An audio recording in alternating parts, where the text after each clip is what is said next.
Haleluya. Pemain musiknya semakin maju, keren. Berkembang ya. Itu tergelitik tadi ya. Dikatakan di sini ada penilai. Siapa yang penilai di sini? Saya mau, iya, saya, saudara tidak boleh punya kapasitas menilai. Tidak boleh. Saya tidak menilai. Tidak ada penonton di gereja. Di gereja tidak boleh ada yang nonton. Salah itu. Apalagi menilai. Tidak boleh. Kalau ada yang menilai di gereja, mohon tersinggung ya. Ya nggak apa-apa. Nggak boleh nilai-nilai di gereja. Siapapun. Saya kasih tahu ya. Suatu kali, tahukah kita bahwa suatu kali kita belajar ya. Mudah-mudahan saya diundang khotbah lagi. Nah, saya kasih tahu. Di surga itu kalau kita baca kitab Wahyu itu dikatakan para malaikat surga, makhluk-makhluk semua para malaikat itu pujian penyembahan tidak henti-hentinya. Makhluk surga itu bertepuk tangan, puji-pujian yang terbaik itu ada di surga gitu. Tapi tahukah kita bahwa dalam kitab Wahyu dikatakan ketika ada jeritan dari bumi, Tuhan bilang kepada makhluk surga, shh. Dan seluruh makhluk surga itu memperhatikan yang sedang memuji Tuhan. Iya. Jadi di gereja biar surga yang nonton kita. Amin. Tahukah saudara, saya jinjit ini supaya sedikit kelihatan. Pendek sekali ternyata saya ini. Ya, nah, jadi di gereja jangan kita nonton. Tuhan yang tonton kita gitu. Amin ya. Tahukah kita bahwa ketika malaikat itu dia sombong dikit Tuhan buang. Tapi ketika kita sombong Tuhan gak buang kita. Tuhan malah mati buat kita. Tuhan berkorban buat kita. Betul ya, itu saking berharganya kita. Jadi Tuhan itu melihat, suka dengan penyembahan kita. Dan tahukah kita kenapa kita menyembah? Karena kita menyembah dalam firman Tuhan itu, kalau kita menyembah pohon, menyembah patung, karakter kita, kekuatan kita mirip-mirip seperti dia. Tapi kalau kita menyembah Tuhan, kita mirip-mirip seperti Tuhan. Itu sebabnya Tuhan suruh kita nyembah Tuhan. Kenapa? Supaya kita nggak lemah.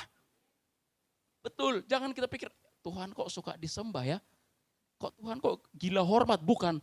Justru karena Tuhan mau kita tidak lemah, Tuhan mau kita kuat, maka Tuhan suruh kita sembah dia. Gitu.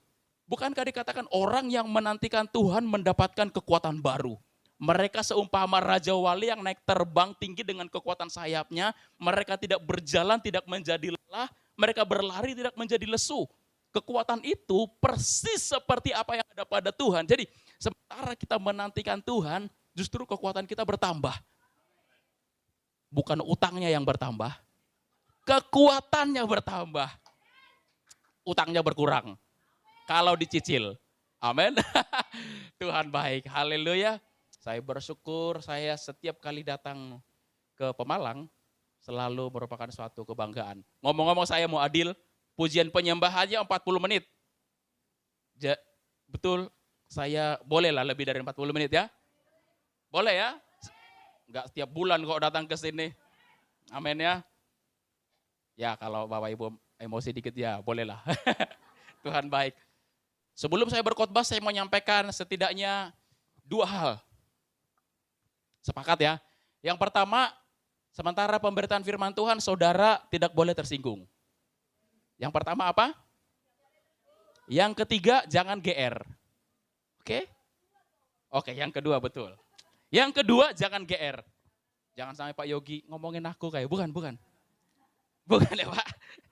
Apalagi Bapak ini ya, yang singer suaranya besar, bagus ya. Kurang ajar juga nih Pak Pendeta. Tidak ya. Yang pertama tadi jangan. Yang kedua, karena saya mau ngomongin ini. 10 jenis kebodohan. Jangan-jangan 8 kebodohan menempel di seseorang. Dan Bapak Ibu, kayaknya Bro Lamro itu kenal saya, ngomongin saya itu. Atau Gembala pernah ceritain. Bukan. Jadi kita mau ngomongin ini, amin ya. Tapi karena saya ingin tetap menjaga hal yang baik. Jangan sampai saudara diskusi, kayaknya kena banget deh. Gembala suatu kali punya wacana, kayaknya saya mau pergi, Bro Lamro kita undang lah. Jangan. Waktu lalu saya tersinggung. Jadi kita mau ngomongin ini ya, 10 jenis kebodohan. Tapi karena saya mau mengurangi sedikit ketersinggungan, kalaupun tersinggung, kita mau ngomongin 2 aja. Biar tersinggungnya tidak nemen-nemen ya. Oke, lanjut.